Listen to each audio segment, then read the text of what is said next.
On Wednesday, OpenAI announced something that sounds almost impossible. Its latest version of ChatGPT had solved an 80-year-old problem in discrete geometry, a problem described as one of the most important in combinatorics and one of Paul Erdős's favorite questions. The problem itself is beautifully simple to state. Imagine placing endpoints on a plane.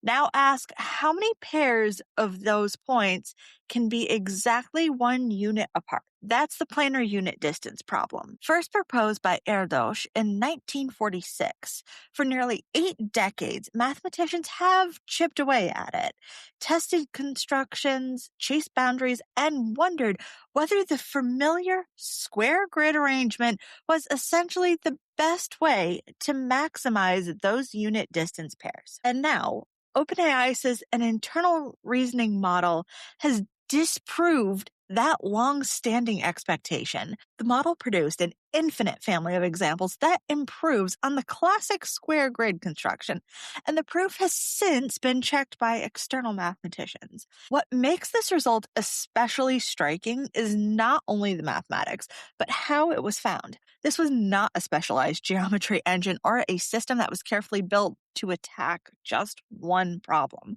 It was a general-purpose reasoning model tested on a collection of Erdős models, and it appears to have contributed to some genuine results at the frontier of mathematics. Now, what exactly happened here? Did AI do math in the way that mathematicians do math? What does it mean to solve a famous open problem? And what are the consequences of research proof, creativity, and the future of the mathematical profession? Now, to help us unpack all of this, we brought in Daniel Litt, a professor at the University of Toronto who was involved in the OpenAI project. Today, we're talking about how unit distances, Erdős, discrete geometry, AI reasoning, and whether this moment marks a new chapter in how mathematics gets done. So, I'm your host, Autumn Fnaf. I'm joined by my co-host, Noah John Syracusa, and this is Breaking Math.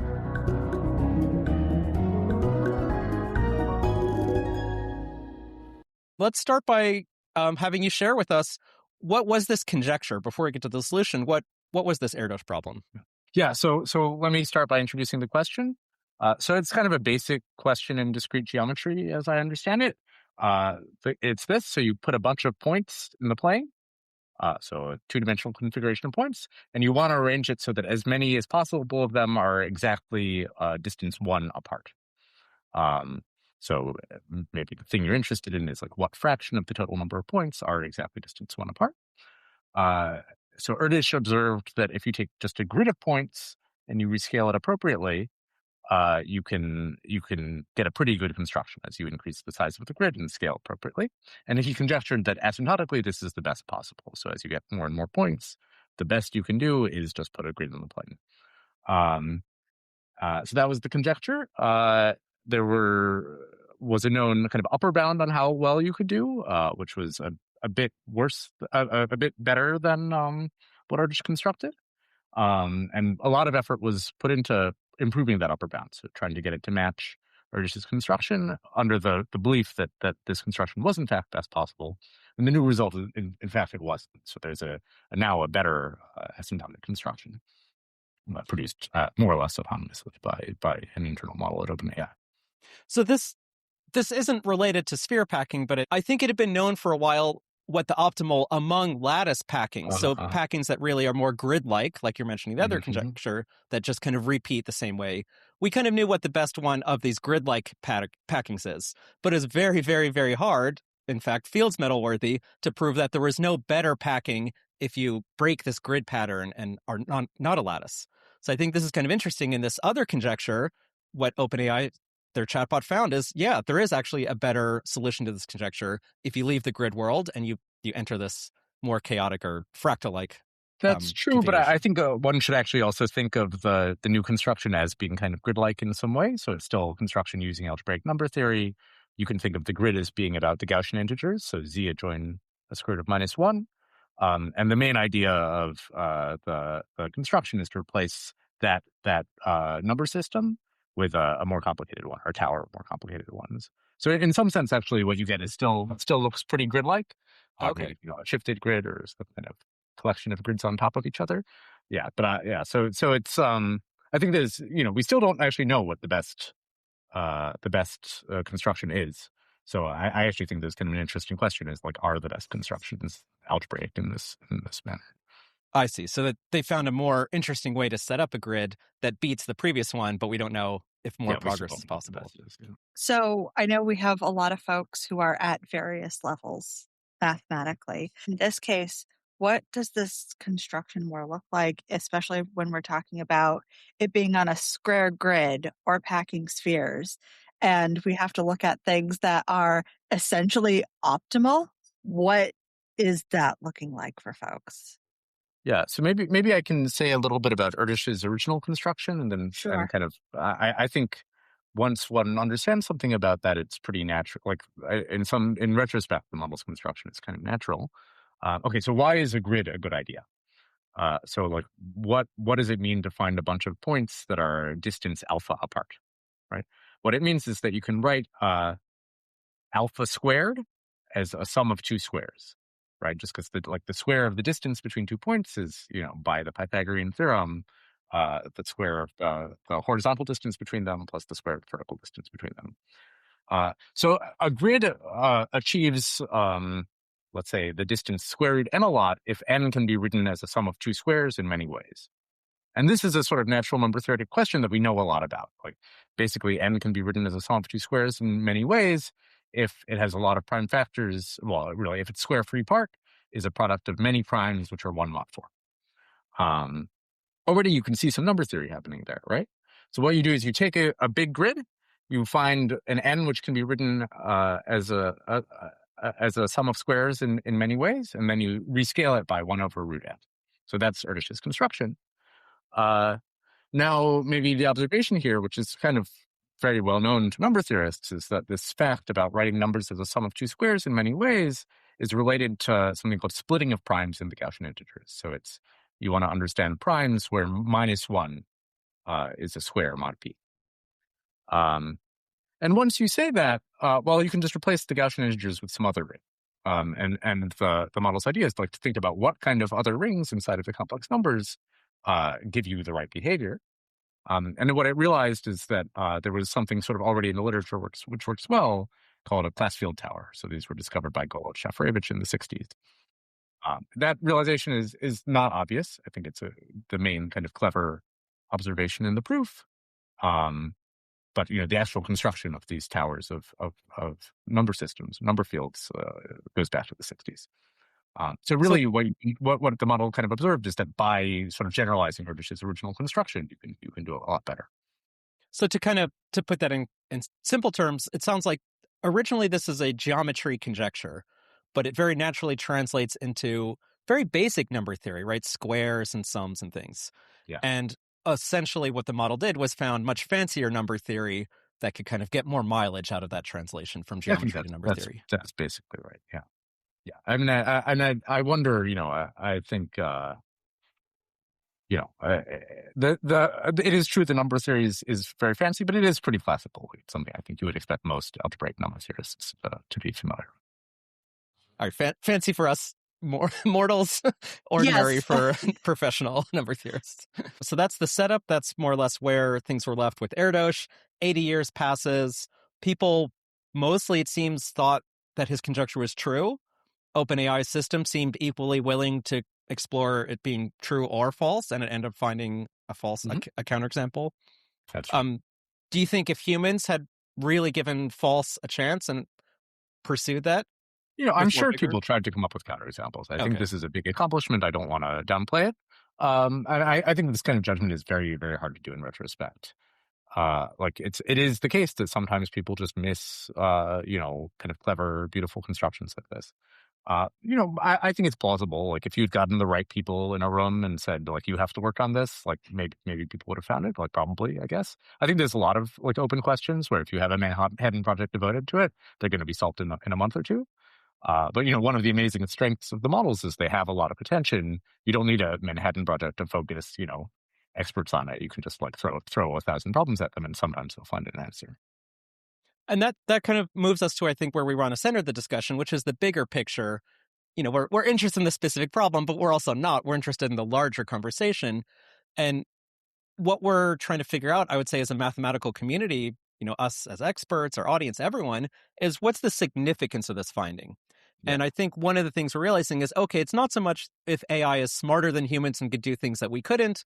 As you're saying, we probably could have done this anyway if we were sufficiently incentivized, the right people, the right amount of time, it would have happened. So it's not that this was some breakthrough like Riemann hypothesis that we were just nowhere close to, but it's also so even if it is something that's kind of within the human reach, the fact that a single prompt can do what would have taken a lot of concentrated human effort. And I think what helps me understand the profundity of this is, okay, to get, a Daniel Litt and other experts in a room, there's only so many of you. You only have so much time. That's a very limited resource. But once we have AI systems that with a single prompt can start solving serious math problems, what's stopping us from, running a million of these things across millions of problems? So share some thoughts in this direction, scaling up mathematical progress now that AI is at this level. Sure. Yeah. I mean, okay. So first of all, I do think this is a big deal. Like, I really don't want to downplay it. It is in some sense, the argument is recombinatory. A lot of math has that flavor. Like, I really don't want to give the impression that this is not a big deal. This is something people really care about. But yeah. I hear a but coming. No, there's no but. No, and. Right. And? We'll take that. And I think, yeah. So as you say, like, the way the models do math is very different, like productively is very different from how human experts do math, right? So right now, the productive way to get math out of the models is you throw 1,000 problems at them and they solve some portion of them. And then some much smaller portion of that will be really interesting things that people care about. The way a person does math is like maybe they're driven by their personal curiosity and they study a question or sub questions quite deeply and like develop some understanding of that and hopefully make some progress. The models can help with that too, but my sense is that like they help less. Like, and why is that? Well, like different people have different strengths, and also the models have some different strengths. Like my sense is that like, okay, even in the areas where they're strongest, like the models definitely don't like strictly dominate human mathematicians. They have strengths like, for example, they're very patient, they have very broad knowledge. But there are definitely mathematical tasks, typically like less verifiable ones, that they're much weaker at than human mathematicians, I think. I'm not making a prediction about the future, just describing the current status of things. And of course, where the models are making progress is where they're strong. We maybe don't know where that is in advance, and I think that's like partly why you like throw 1,000 problems at them and you see what they picked off. The main strength they have is they don't get tired and they have like a more or less unlimited amount of attention. So you really can, you can't have a human try 1,000 problems one after another. Not in a meaningful way. And I think there's like another axis of this, which is like economics.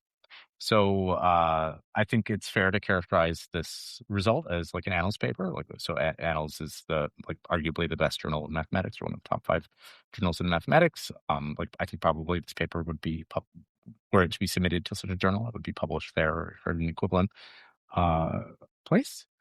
You can ask, how much does it cost to get a human to produce an Annals paper? And I think maybe a guesstimate is something like $100,000. Like if you count training of a person and their, how much mathematicians get paid per year. I think you can ask, what was the cost of getting the model to producing this result? My guess is the marginal cost was on the order of a couple $1,000s, in the sense that if you just ask how much did this one run cost, it was that much. So probably somewhere between $100,000 and $10,000 is just based on the chain of thought, seems like a guess. My guess is on the lower end of that. So probably under 1,000. And this is really just a guesstimate. So don't take this as too meaningful. Of course, this was one run of probably hundreds or thousands. So probably that, probably some of which other ones were solved and are not Annals papers. But it seems plausible to me that the marginal cost of producing this, if you count all that stuff, was pretty comparable to getting a human to produce an Annals paper, probably lower. Right. So that is some way of measuring human capacity as opposed to model capacity. I think it's misleading in a bunch of ways. So, for example, the kinds of papers I produce are very, very different from this kind of paper. So if you say like, okay, well now the models can substitute for human mathematics at like about the same cost, like I think that's not accurate because they're substituting from some tiny portion of human mathematics. But yeah, I think there is an argument to be made like that. The economics, at least, of producing this mathematics autonomously is like now not that different from getting humans to produce some mathematics. Now, that actually makes me wonder a little bit more about should AI-generated proofs be held to different standards than actually human-generated proofs? Whether that's in monetization or we can find subtle errors in these AI-generated mathematics hard that may even be harder to catch in the long run. Yeah. So I don't. Should we hold them to different standards? I mean, I think like ultimately no. Like if you view math as I do as like a science, like the only standard is it correct? And I think that's like kind of a okay. In informal mathematical writing, there is some question about that, but like for example, in this case, a lot of mathematicians check the argument, including me. I'm very confident it's correct. I'm probably much more confident about it than like if you chose a random paper on the archive, like basically just because it's like a 3 or 4 page, pretty simple argument. In the end, and I get very clever, but yeah, not like I've written a 93-page paper. I have no doubt that there are like typos in that. Although I'm quite confident the argument overall is correct. Yeah, and I found lots of errors in published papers, even published papers at quite high level. So yeah, I think in general we should have higher standards than we do. Like I think, but yeah, I don't see why. At least at the level of correctness, we should have different standards for humans or AI. I think there are some ways that AI writing is different. So one, you alluded to this, is I think harder to check work produced by AI than work produced by a human, largely because like the standard of writing is much lower right now. And then also, I think the way they're trained, they're trained full of verifiers, so they produce kind of very plausible looking text that is not necessarily correct, but is very plausible. I think that's getting better, actually. So my sense is that the latest models are like pretty reliable, and you can really increase reliability by just saying like, okay, you wrote this, is it correct? And that if it says yes, that like doubles the likelihood it's actually true. Yeah. So the other thing is like, we have standards about assigning credit and fairly, like tracing like the intellectual lineage of a method or idea. And there the AIs are at present way worse than people. So for example, this construction, the unit distance problem used something called a class field tower. I alluded to this, and in particular, it used a slight twist on the original Golod-Shafarevich construction, where you need to produce class field towers with many split primes, whatever that means. So this is something that was done a few years ago by Hajir Mir and Ramakrishna. And if you look at the chain of thought, which OpenAI made public, the model specifically mentioned, so like this can be done using a technique of Jeremiah and Ramakrishna, and then in the final write-up it produced, that's nowhere to be found. And there's other ideas in the proof that are maybe due to Ellenberg Venkatesh or other mathematicians. Like there's a sort of a number of techniques that appear, and that like to an expert you can kind of trace their intellectual lineage, but like the AI write-up sort of wanders that in some way. So the humans, including me, produced it sort of more digested write-up where we tried to like discuss those that intellectual history of the argument, and some of that can be extracted from the chain of thought, but some of it is really not clear.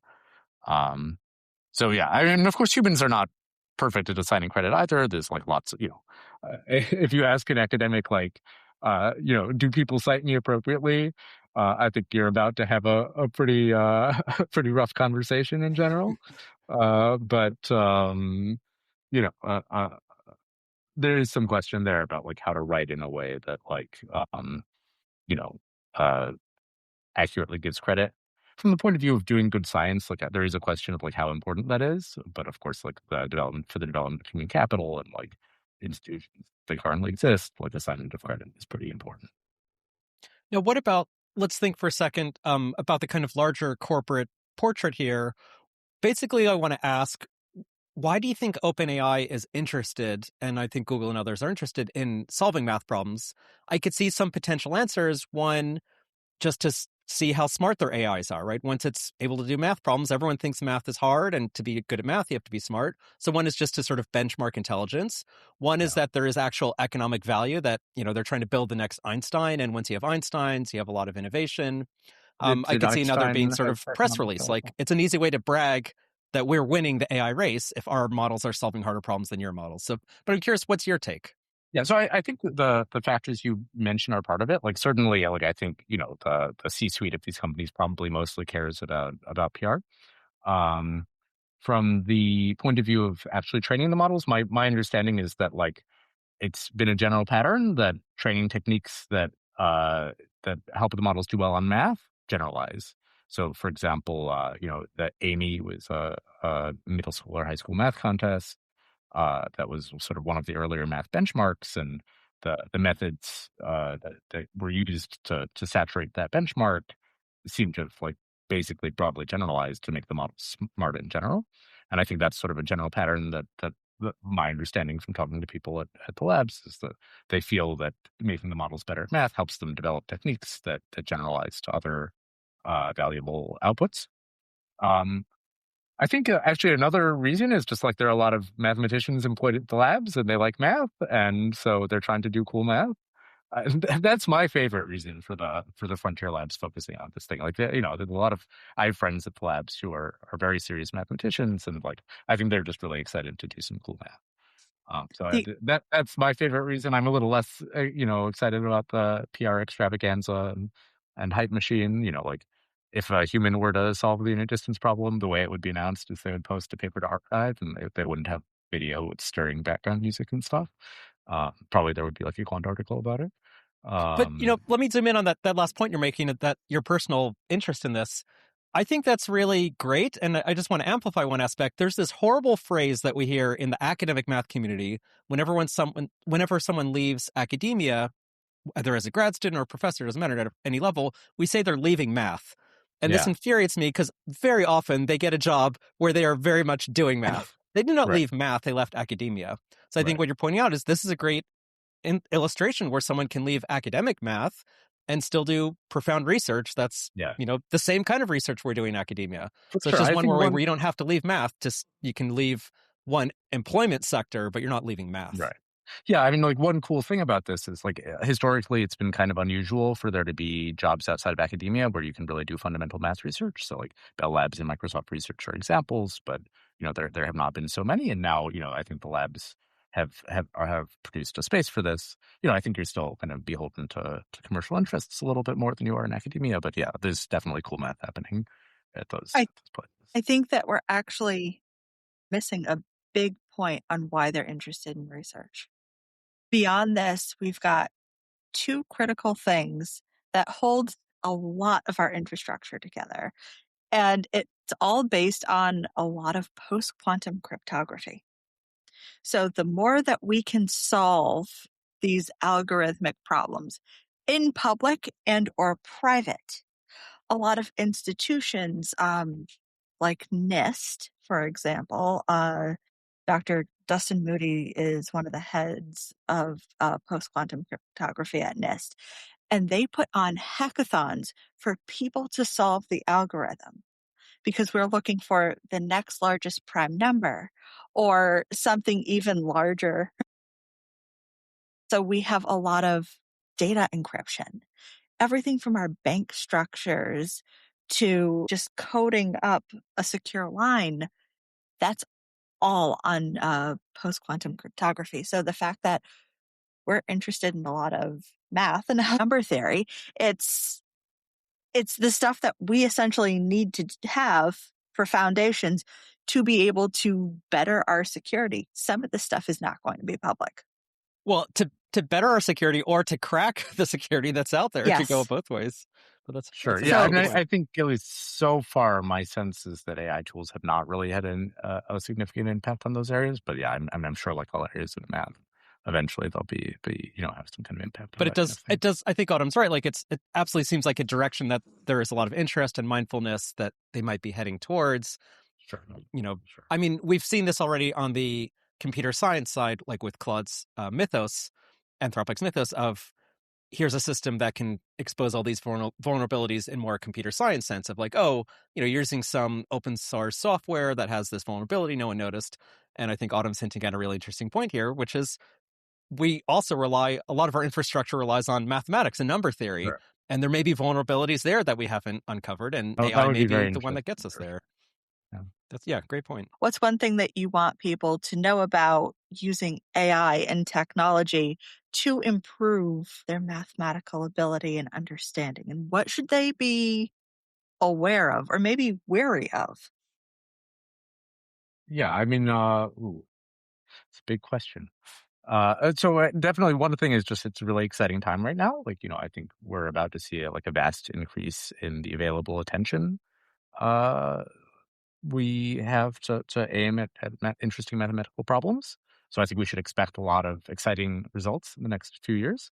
I think there's some question as to what that looks like and like how our institutions adapt. Like there are a lot of challenges around training, like both at the undergraduate level. Like now, the models can do any problem set you would reasonably give an undergrad, and so that creates a lot of educational challenges, and also just training, future mathematicians, and like I think that it's hard to imagine that. Okay, at least in my view, no matter how strong the models get, we still want to develop human capital in mathematics and make sure that there are people who can understand mathematics.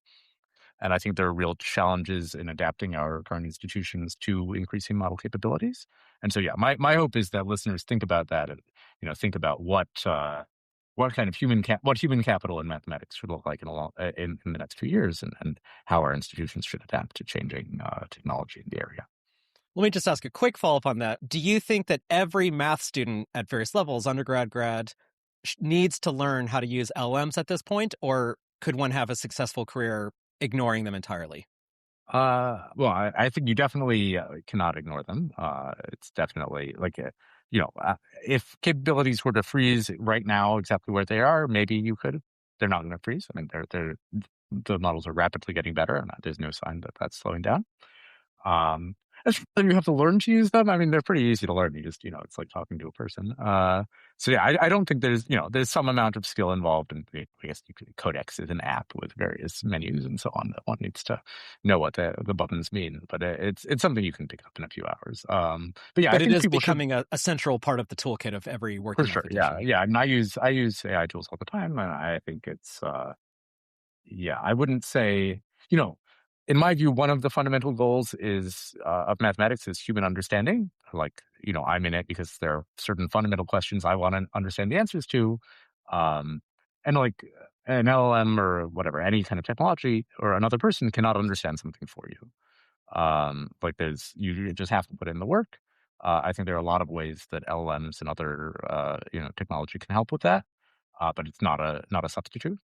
Um, and so, yeah, I think it's important, but it's not, there are goals in mathematics other than the production of papers. I would argue the production of papers is one of the least important goals in mathematics, although, the production of knowledge and understanding is very important. And selling analyst papers to L'Hôpital. Yeah, exactly. Yeah, making cash is the goal of academic mathematics. Yeah. Uh, sort of the opposite of the goal of academic. One of the Well, most expensive there's something for professions. everyone.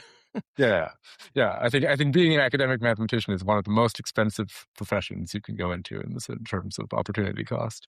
But yeah, yeah. Anyway, I mean, all I'm saying is I think there's a lot of goals in mathematics, like around producing good science and producing human capital and producing understanding, which are a little bit orthogonal to what the technology is useful for. But yeah, certainly the technology is very useful for many aspects of the profession. So, what does this tell us to be a mathematician in today's world? The message is quite simple. Learn to use AI to increase productivity as a tool, but you are still of value. We still need to be more clever than machines and validate the work that they're doing. So, until next time, stay informed of the world around you and keep asking questions.